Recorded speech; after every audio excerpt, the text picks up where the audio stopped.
أعوذ بالله من الشيطان الرجيم بسم الله الرحمن الرحيم. Assalamu alaikum, brothers and sisters. Welcome back to the Salat program. As we are discussing about Salat, we are in our part 4 of the program, and inshallah today I will discuss how the Salat, how we should prepare for Salat before the initial part of Salat. So the initial prerequisite for Salat. We will discuss this today and also look into how the Salat can be our friend. Today, how many of us Muslims are under threat? If you look around, look at Palestine, look at Myanmar, Burma, Sri Lanka, and other countries where Muslims are in a lot of problems, are under threat of their life-threatening threats they have. We have so many enemies, both direct and indirect, hidden enemies and enemies that have shown their enmity to us. So this is the state we are living in. This is the condition that we are living in. What does Salat do when we are in this kind of situation? What is the purpose of Salat? Our sixth Imam, may peace be upon him, Assalamu alayhi, says when a believer stands for prayer, i.e. for Salat, perform Salat, the number of angels amounting to the number of enemies he or she has surround him and make dua for him. So all the number of enemies that we have, our opponents that want to destroy us because we have the faith of La ilaha illallah, and the angels of that number surround us. So for example, if we have 100 number of enemies, then 100 number of angels will descend and surround that believer who starts to perform the Salat. And those angels will start making istighfar for him, start making dua for him that he is protected, etc. So this is the power of Salat. When we start performing Salat, the angels descend with the number of enemies that we have, and then they surround us and they protect us, they do the istighfar for us. Unfortunately, as I've been telling you since part 1 of the Salat program, that we have not understood the importance of Salat and the position of Salat that it should be in our life. Salat is more better than business and entertainment. However, and I am a victim of this as well in the past, where we would give preference to our entertainment and business deals than the Salat itself. Many people which are involved in this mistake, they would ignore Salat. They will put Salat at the back of their backs and will go ahead with their worldly affairs, be it entertainment or sports or business things, business meetings, corporate meetings, etc. But what does the Quran say for those people that do this thing, and what does the Riwayat say? We might not feel this, but our intellect will understand that worshipping Allah should be more important than any other activity.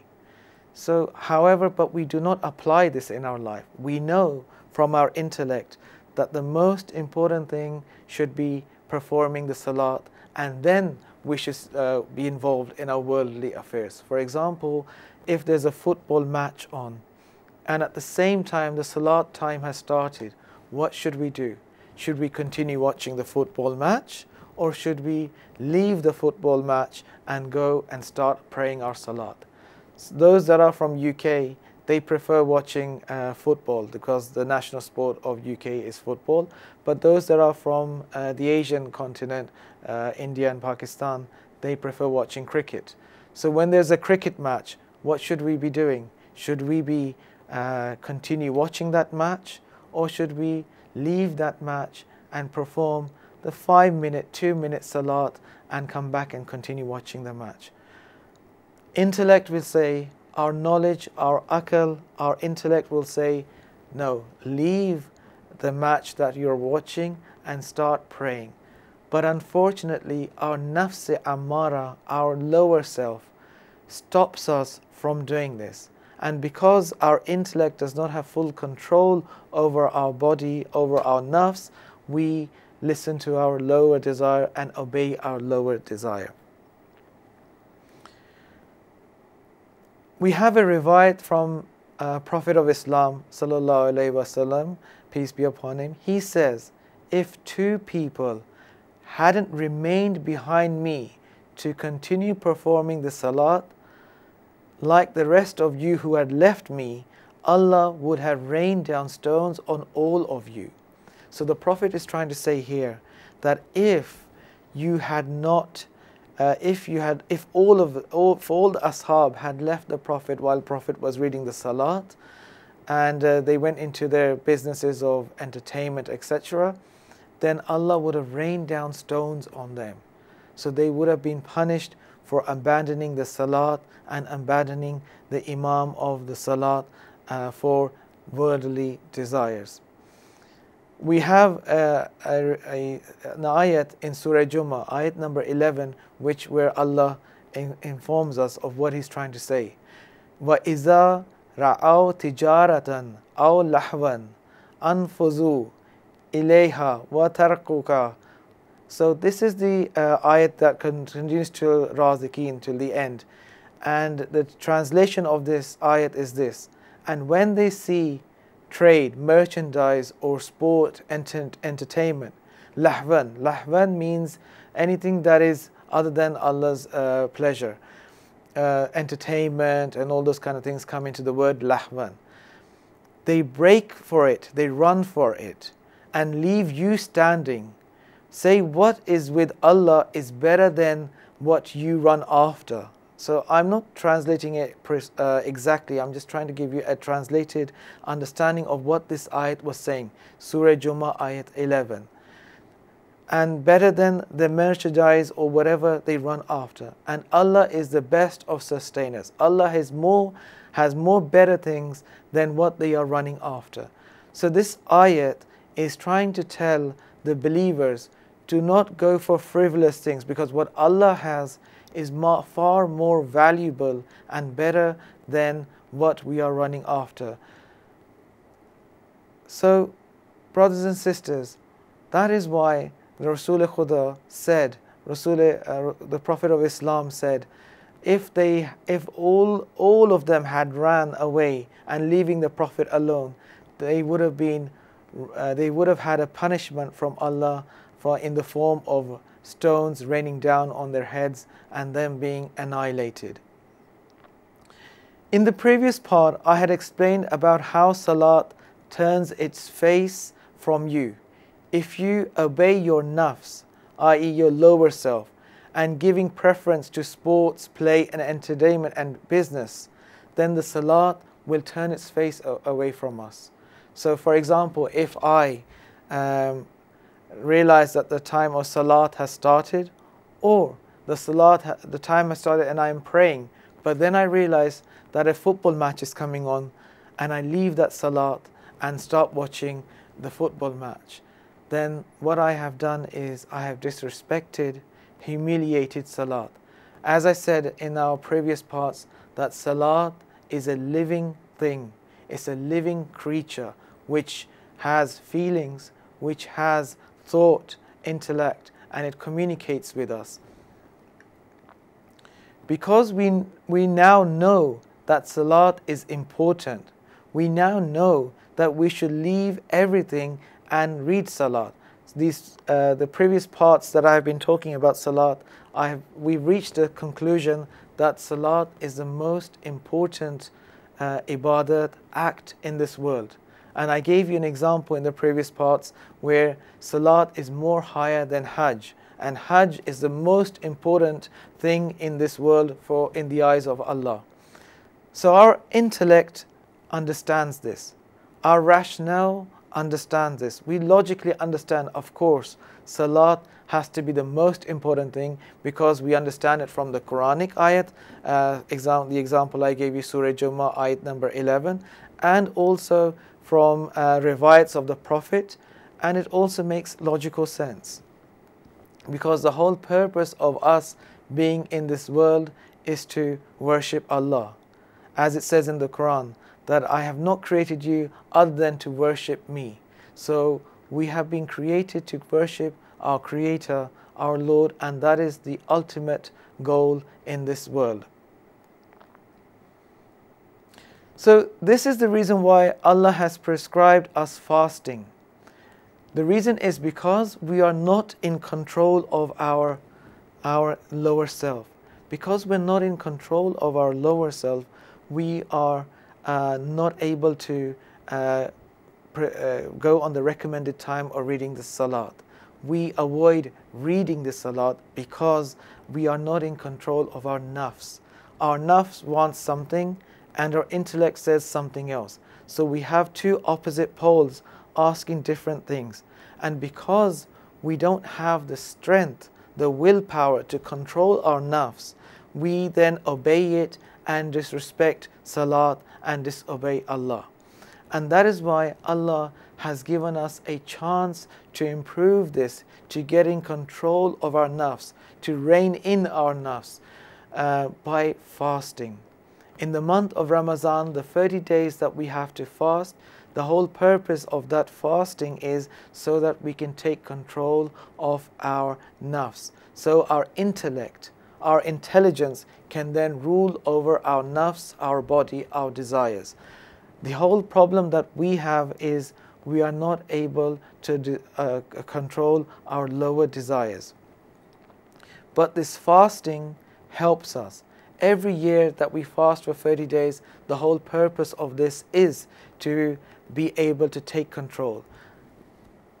The reason why we fast is because of Hazrat Adam. Prophet Adam had disobeyed Allah, but not disobey as a sin. It was a tarka ola. So he listened to his lower desire and ate the apple or whatever that fruit was in heaven. And because he was not in control and he made a mistake, he descended from heaven to earth. And because of this lack of control, and Hazrat Adam for 30 days did not eat food in earth. When he reached earth, he didn't eat for 30 days, and that's why Allah prescribed fasting for us. And this fasting is a very beneficial tool to help us control in giving Salat the more importance. Then we have more control on ourselves to decide better what to do. For example, if a football match starts and at the same time Salat starts, we have enough willpower to stop ourselves from watching the football match and going towards Salat and performing Salat. We're not perfect creatures like the prophets. We are not at that stage. We are born jahil. We are born without these skills, without these powers. But slowly and steady, we can reach this goal, the goal of reaching the proximity of Allah. As I discussed in the previous parts, how the purpose of Salat is to get us more closer to the real perfection. The real perfection is our Creator, is our Allah. Allah wants us to be close to Him than anything else in this world. And everything that we have in this world is a test that we pass it. We pass this hurdle so that we can then get close to the real goal, the real objective, the real perfection. We watch sport because we gain pleasure from it. But the real pleasure is in the proximity to Allah, which I've repeated again and again and again. We also see this in our creation. When we are in our mother's wombs, we see that the brain and the heart is our desire. So the heart that is beating very fast in our mother's womb. So when we were in our mother's womb, the brain was being created and the heart was being created. But there was not a link between them. And if you look at the documentaries of how a fetus grows in the mother's womb, you will hear that the scientists, the doctors say that the heart rate continues beating to a very high pulse rate. And if the brain does not take control over that pulse rate, the heart would have a heart attack. The same applies with our intellect. Our intellect, we need to make it strong so that it controls our heart desires, so that we go towards the right direction, not the wrong direction. So this starts well in the beginning, this point when we are being created, when we are in our mother's womb. This war starts between the brain and the heart, between our intellect and our desires. As I said, we're not perfect beings. We were not created as prophets or Ahlebait as the Ahlebait who had this control. Their purpose here on earth was to guide us, and our purpose was here to control our nafs and be guided and to reach the perfection that Allah has already given them. That was the whole purpose of being in this planet, being on this earth, and attaining that proximity to Allah. We must remember that our Lord, our Creator, is a kind and merciful Creator and understands our weaknesses. In the Quran, He says that we have been created weak. The reason is we're being created weak because we do not have control over our nafs. We have all these lusts for hunger, for drinking the water, for having ambitions. These are all desires that Allah has given us. But at the same time, He's given us our intellect to make it strong, to be able to control it and balance our body. But our Lord understands our weaknesses. Therefore, it will take us maybe a lifetime to reach the proximity of Allah. The reason it might take some of us a lifetime, maybe when we reach our elderly age, when we're old, when we're feeble, we might reach the proximity of Allah. This depends on how much effort we put in controlling our nafs.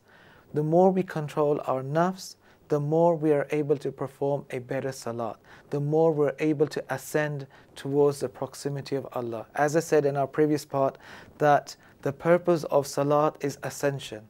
Ascension means ascension or flying towards the proximity of Allah.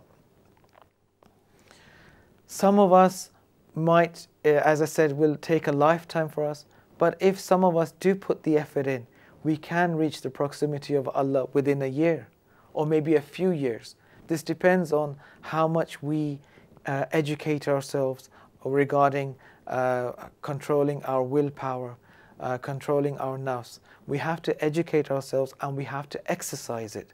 Without exercising, and the best exercise which Allah has granted us is the month of Ramzan, the month of Shahr Ramzan. So dear brothers and sisters, this Salat program is all about awareness and understanding of the importance of Salat, and the objective of this program is to try and gain ascension towards the proximity of Allah. We can use this program as a starting point of how we use our Salat to help us, enable us to get closer to Allah. But we shouldn't be impatient. It's not possible for us to get to proximity of Allah in one night. That is nearly impossible. To even contemplate this, I would say it's impossible. Do not even think about it, that in one night you can become revolutionized and you now have the qurbat of Allah. You have the nearness of Allah. No, this is a work in progress. Every day we have to work hard. Every day we have to repeat those actions so that we can get closer to Allah. As I previously explained what Salat is. It's a repetitive action that helps us get closer to our Creator.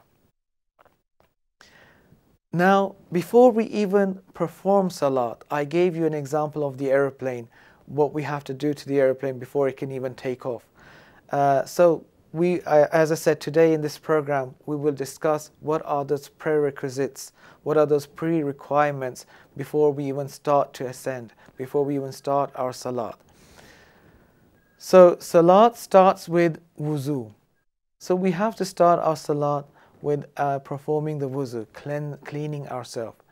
Now, I will go in deep in the next part of this program on Salat, of how to perform the wuzu and what it means by wuzu. What is the spiritual meaning of wuzu. So wuzu is the first part, is a requirement of performing salat. So we should do wuzu before the salat time starts. Now, there's something that I need you to understand. What our program is about respecting salat. Giving salat is due respect. Why? Because we all are in search of a best friend. We're all in search of someone who we can relate to, of someone who can be our friend. We want someone in this world, at least one person we want in our life that understands us, that is loyal to us, that tells us the truth, whatever the situation is always fair and just with us, is always there to help us. But friendship is a two-way street. It's not a one-way street. A true friendship means it's a reciprocal of friendship. True friendship means that you give and take. You give your friendship to that individual, and that individual gives his friendship to you. And you build a mutual bond of trust with one another. And as I said to you in the beginning parts, that salat is also a living entity which is our best friend or our enemy. There's no option, there's nothing in the middle ground where it's halfway. No, either salat is our friend or salat is our enemy. Because the whole purpose of us in this dunya is to worship Allah. And the purpose of worshipping Allah is by the forms of salat. So salat can be our best friend. And Allah has given us an opportunity to make a best friend. And that should be salat. We have a riwayat from Imam Ali alayhi salam in Najul Balagha. Imam Ali says, the most loneliest and poorest person is someone who doesn't have a friend. So if you don't have a friend, then our Imam says that we are lonely, we are alone, we are poor. And a wretched person is a person who had a friend and lost that friend. Friend is a unique relationship in this world, dear brothers and sisters. And salat can be your friend. Salat should be your first and utmost best friend. Because this salat, it will protect you. Just like we want from salat protection, as I said in the beginning of the program, that salat wants, is a living entity and wants to be our friend. We are in this world where we are frightened of all the problems that we are facing, where Muslim lives, Muslim blood is being spilt. Then if we want our friend to protect us, we need to show friendship, true friendship. As I said, friendship is a two-way street. It's a two-way street where we have to reciprocate the friendship. How do we reciprocate this friendship with salat? First of all, by reading a salat on the right time and meeting its pre-requirements. For example, if we want our best friend to tell the truth, we have to tell the truth to our best friend.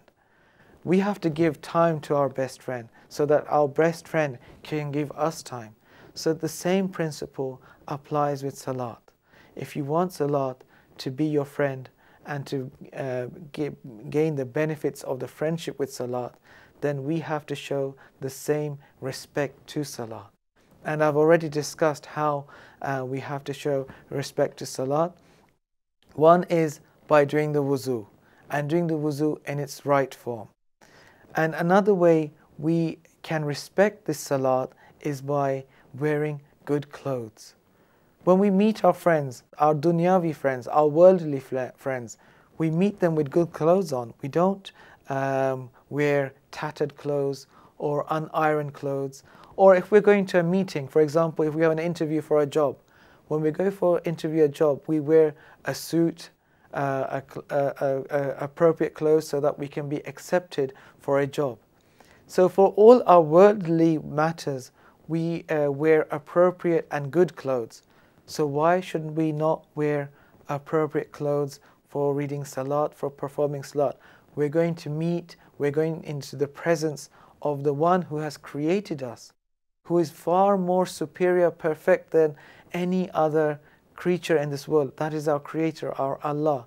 So for us to respect salat and to gain the salat's respect, we must wear appropriate clothes. For our sisters, for my sisters, they need to wear the proper hijab, and underneath the hijab, they must wear good clothes. Clothes that they would wear in public or in a gathering of sisters to show themselves off that they are respectable, they're honorable.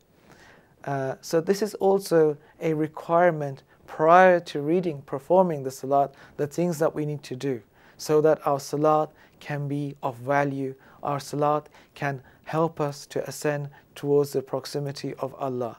So clothes, the type of dress we wear has an effect on the performance of our salat. It has an effect on the ascension of our salat, has an effect on how salat looks at us, the way salat judges us. Just like we want to be dressed up, well dressed in front of our friends, the same applies for salat. And when we go out, we brush our teeth so that our mouth does not smell. So when we talk with our friends, they do not get agitated, they do not get annoyed. The same has to be applied for our Creator. We must cleanse ourselves, hygienically purify ourselves, so that when we talk, we give that respect to our Allah. We show that we're talking to Him with a clean mouth, with a pure mouth. Another prerequisite of reading salat is not having any distractions. For example, pictures. So we should not have pictures in our surrounding that may distract us from the attention of performing the salat, from paying attention to our Creator, our Allah.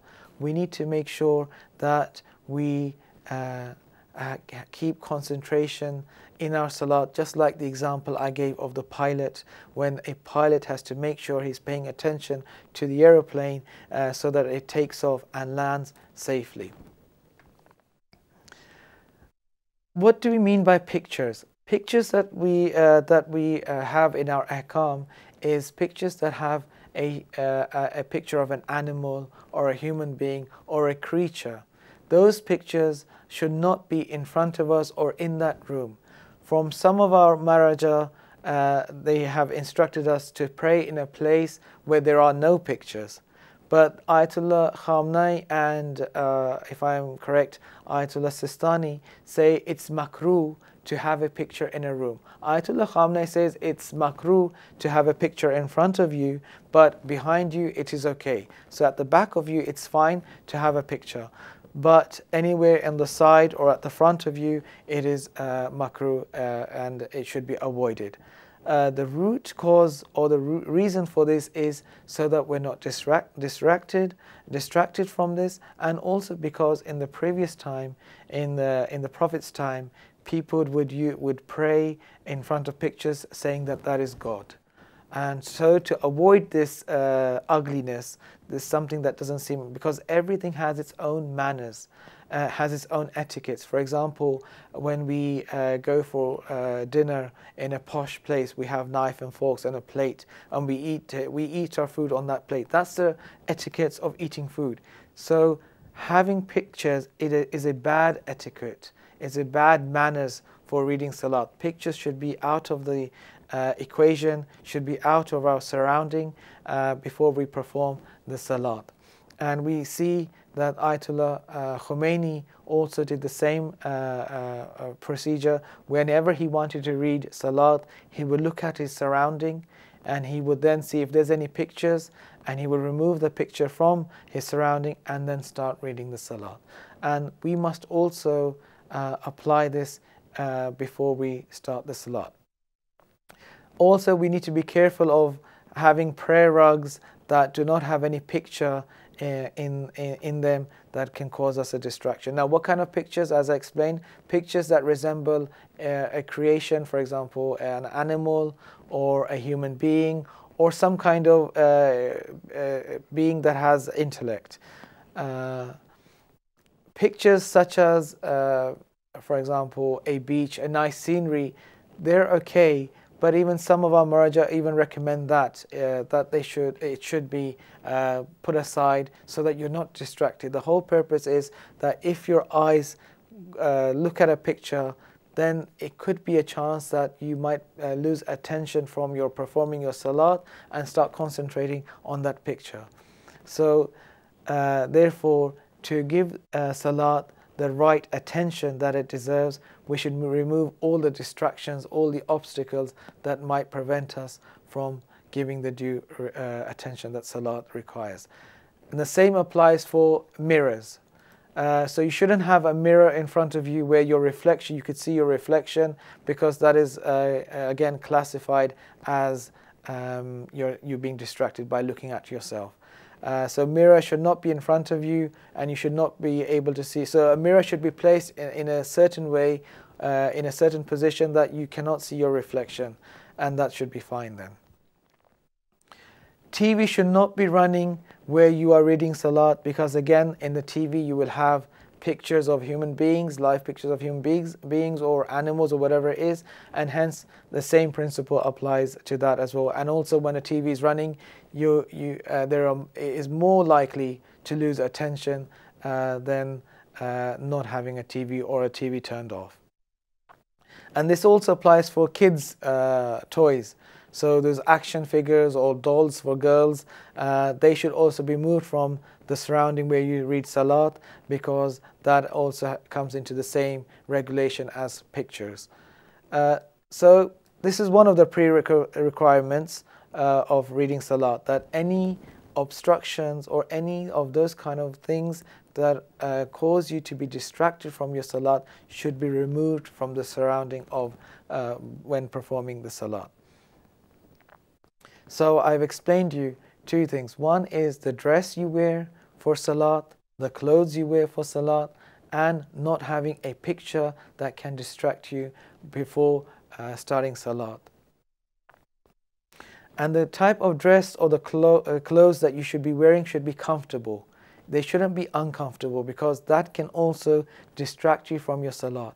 It will be if you're wearing something tight, for example, tight jeans, anything like that. So this will make you feel uncomfortable, and you would quickly want to finish your salat, and you won't get the pleasure in or the concentration that you should give salat. And also, you need to make sure that you're wearing appropriate clothes, especially men. Women have to wear the proper hijab, but men have to also make sure that when they're reading salat, none of their private parts can be seen, especially when you're going in ruku and sajud, and when you're prostrating. There are many men that have shirts or they're wearing trousers that you can see the back of your body, which is not a good act. You should wear proper clothes so that nothing is exposed, especially the private parts. As your namaz, it can be likely that your namaz can become batil, because you have to cover your private parts. And sometimes men in masajid, or when they're alone, when they're reading the salat, sometimes the back gets exposed, and again this should be avoided, and you have to pay attention to that. When we go for an interview, we do not expose any part of our bodies, so why should we expose ourselves to the Creator of the worlds? We should wear nice clothes, smart clothes, dignified clothes, respectable clothes in front of our Creator. So, dear brothers and sisters, not only we have to clean our mouth, brush our teeth, rinse our mouth, we have to have appropriate clothes. We also need to put perfume on. Many of us, before we go out into the world, we put deodorants or special fragrances on, and the same should be applied for our salat, because salat also expects this. We have to be fair and just with salat as we are with the world. So if we put a perfume on so that people can smell us and we smell nice, the same must be applied for salat. And all of our ulama, one example is Imam Khomeini, would always keep a little bottle of attar, fragrance. So before salat he will put it on himself so that he will smell nice. So he's coming to his Lord with hygienic, clean clothes, with a nice fragrance and he starts performing the salat. Because the most important the most important thing for us should be our Creator. We should be ready for our Creator. It is a hypocrisy that we make ourselves look nice for His creation, for His creatures, but we don't prepare ourselves. We don't prepare ourselves to present ourselves in front of Allah in a nice manner. This is disrespectful for salat, because salat is looking at this. It's looking at our sincerity. Are we sincere with it like we are sincere with other things in the world? It will compare, and we need to judge this as well. But at the same time, we can't put ourselves in a difficult situation. For example, if we're working in a place, we're already wearing smart clothes, so because we have to wear the uniform for that workplace, and there's no objection in performing salat in those clothes as long as they meet the Islamic Sharia requirement. As usual, another requirement for salat is arriving before the salat time. Starting the salat after its prescribed recommended time is also disrespecting the salat. We must give salat its due respect by reading salat, by approaching salat before the recommended time. So for example, 5 minutes before, 10 minutes before the time of salat starts, we come to the musalla, to the place where we would pray. For example, if it's the mosque, so we reach the mosque 10 minutes before and we do the wuzu before the salat starts. So we do the wuzu, we enter the mosque, we sit down, and now we're waiting for salat. And this is the right way to read salat, because then you have given the due respect the salat requires. Just like in the world, when we're going for a job, we don't go when the interview starts. We go at least 10-15 minutes before the interview starts to make sure that, one, we don't get late for the interview. Second, that if there is anything, obstructions that might happen, we're there. And to show that we're here before the time of the interview, that we're punctual and we have taken this seriously, this job. So the same has to be applied for salat. So whatever you do for the world, for the dunya, we have to do this for salat, to show that the salat as equal as the dunya. We're not prophets where we can show that salat is the most important thing. But what we can show is that we want the dunya and the akhirah. So we take it equally. So if we're giving the dunya the respect, the amount of respect and attention we give to the dunya, we should also give to salat. So just like I gave you the example of reading, of going to an interview 10 minutes before the interview starts, then we have to do the same thing for salat. We should reach the prayer rug, the salat place 10 minutes before, 5 minutes before the time the salat starts. And also, we should make an effort to know where the qibla is, the direction where we need to read the salat. Just like when we have to go for an interview or any other place, we look at the map and find out the direction of how to get there. The same we need to do for the salat. We need to make sure our direction is right, is accurate. Sometimes when we're reading, when we're in another place, we usually assume the qibla is there because other people are reading in the same direction. No, we must make an effort. Now you can find qibla apps that direct you very quickly. So you have a mobile, in your mobile, download the app and then just quickly see where the qibla is, and that shows that you've made an effort for salat. So salat is seeing you that you are making an effort. It's all about showing that we are serious with salat. We are as much as serious as we are with the dunya, and only then we can get proximity to our Creator. There are many other things that we need to do before the salat starts, because now we have run out of time. Inshallah, I will continue this in the next part of the salat program. The whole point is this, that we show sincerity and seriousness to salat, just like we show sincerity to the world, to our dunya. we have to show the same reciprocal to salat. As I said, salat is our best friend. Allah has given us 5 best friends and then 1 extra.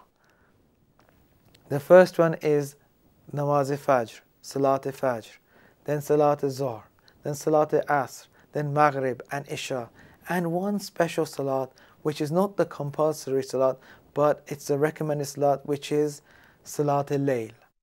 These can be our true best friends.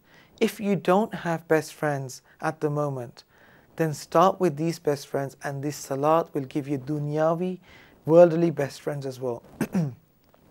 And if you do have best friends and you find them to be important to you, then also perform your salat, because you don't want to lose those best friends. As I said, salat can be your friend or it can be your enemy.